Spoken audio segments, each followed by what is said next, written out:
அனுமான் சிறுவயதில் இருக்கும்போது பிரம்மதேவர் தோன்றி, வருங்காலத்தில் இந்த குழந்தை தேவர்களின் நலனுக்காக உதவுவான், அதனால் தேவர்கள் யாவரும் அவனுக்கு வரமளிக்க வேண்டும் என்று கூறினார்.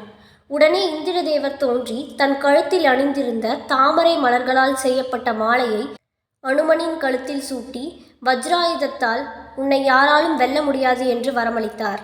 பிறகு சூரிய தேவர் தோன்றி, நான் என் தேஜஸில் 100ல் 1 பாகத்தை அனுமனுக்கு அளிக்கிறேன் மற்றும் சகல சாஸ்திர ஞானமும் பேசும் திறமையையும் அளிக்கிறேன் என்று கூறினார். பின்னர் யமதர்மர் தோன்றி, எந்த வியாதிகளும் என் கால தண்டமும் அனுமனை அணுகாது என்று வரமளித்தார். அதாவது நோய்களும் இறப்பும் அனுமனுக்கு கிடையாது என்பது அவ்வரமாகும். அதன்பின் குபேரர் தோன்றி, என் கதாயுதத்தால் அனுமனுக்கு எந்த தீமையும் ஏற்படாது, மேலும் அனுமன் யுத்த களத்தில் களைப்படைய மாட்டான் என்று வரமளித்தார்.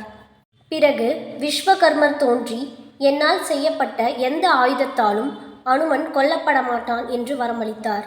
இறுதியாக பிரம்மதேவர் அனுமனின் தந்தையான வாயுதேவரை நோக்கி, அனுமான் தான் நினைத்த ரூபத்தை எப்போது வேண்டுமானாலும் அடைவான், அவன் எங்கு வேண்டுமானாலும் தன் விருப்பப்படி பறந்து செல்வான் என்று வரமளித்தார்.